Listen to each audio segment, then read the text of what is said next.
Canada की सरकार ने ऐसे समय में भारत से पंगा लिया है जब वह खुद ही अपने पैरों के ऊपर खड़े होने लायक नहीं है। यानी कनाडा की इकोनॉमिकल कंडीशन इस समय बहुत ही नाजुक बनी हुई है। हाई टैक्सेस के कारण हाई कॉस्ट ऑफ लिविंग और हाउसिंग क्राइसिस, जॉब क्राइसिस के कारण कई सारे लोग कनाडा को छोड़कर दूसरी कंट्रीज में जाकर शिफ्ट हो रहे हैं। इवन खुद के कनाडा के नागरिक जस्टिन ट्रूडो गवर्नमेंट की इकोनॉमिक पॉलिसी से तंग आकर मिडिल ईस्ट और दुनिया के दूसरी कंट्रीज में जाकर शिफ्ट हो रहे हैं। ऊपर से हरदीप सिंह निज्जर की हत्या के कारण भारत और कनाडा के बीच फ्री ट्रेड एग्रीमेंट की नेगोशिएशंस भी पूरी तरह से डीरेल हो चुकी हैं और पिछले 1012 सालों की मेहनत अचानक से बर्बाद हो गई है। अब इन सब के बीच कनाडा के अंदर एक बहुत ही बड़ा इकोनॉमिक क्राइसिस आ खड़ा हुआ है। और यह चीज़ तो आपको पता होगी कि कनाडा के अंदर जो वहाँ पर ट्रकिंग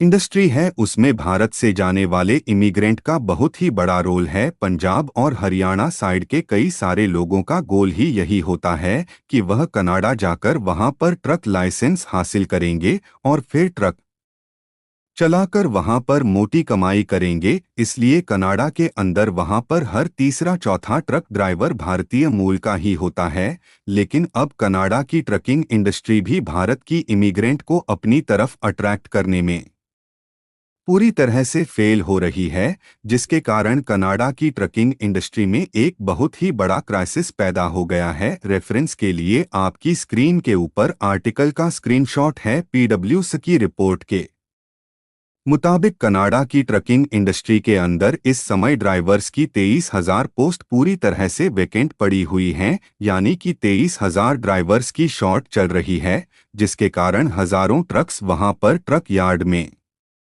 बिल्कुल बेकार में खड़े हुए हैं और उनको चलाने वाला वहां पर कोई ड्राइवर ही नहीं है। इसके अलावा कनाडा की लेबर मार्केट स्नैपशॉट ने कहा है कि लगभग 34,000 ट्रक ड्राइवर्स अगले साल के अंदर ही ट्रकिंग इंडस्ट्री को छोड़ने वाले हैं और जो नए ट्रक ड्राइवर्स आ रहे हैं उनकी संख्या इतनी नहीं है कि वो 23,000 ट्रक ड्राइवर्स की शॉर्टेज को पूरा कर सके। पीडब्ल्यूसी ने अपनी रिपोर्ट में कहा है कि अगर हालात जल्दी नहीं सुधरे तो इस समय जो 23,000 ट्रक ड्राइवर्स की शॉर्टेज चल रही है वो आगे चलकर बढ़कर 30,000 तक पहुंच जाएगी। अब सोचने वाली बात है कि इसके पीछे का कारण क्या है। रिपोर्ट के मुताबिक यंग जनरेशन इस इंडस्ट्री में एंटर हो नहीं रही है। यानी कनाडा के अंदर वहां पर ड्राइवर के तौर के ऊपर काम करना लोग पसंद नहीं कर रहे हैं। इस प्रोफेशन में पहले जैसी कमाई भी नहीं रही है।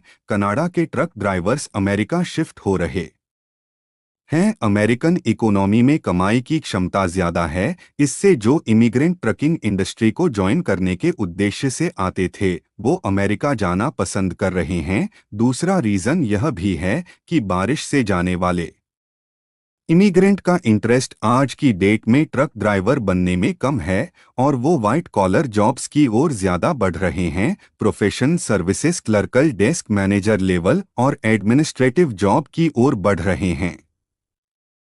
ट्रकिंग इंडस्ट्री और लॉजिस्टिक्स इंडस्ट्री किसी भी कंट्री की इकोनॉमी के लिए एक तरह से बैकबोन होती है। ऐसे में जस्टिन ट्रूडो की लापरवाही के कारण कनाडा एक और बड़े नुकसान की ओर अग्रसर हो रहा है। ऐसे में आपको देखने को मिल सकता है कि आने वाले समय में कनाडा और भी भारत के लोगों को वीज़ा दे और उनको अपने देश में ट्रकिंग का लाइसेंस दे और लेस क्वालिफाइड भारतीय इमिग्रेंट कनाडा जाना चाहते हैं वह वहां पर जाकर ट्रक ड्राइवर्स की वैकेंसी को फिल करें, ट्रक ड्राइवर्स बन जाएं। क्योंकि नंबर के मामले में कनाडा की एक ही देश मदद कर सकता है और वह भारत। क्योंकि पंजाब के कई सारे नौजवानों का सपना यही होता है कि कनाडा जाकर वहां पर ट्रक ड्राइवर बनना।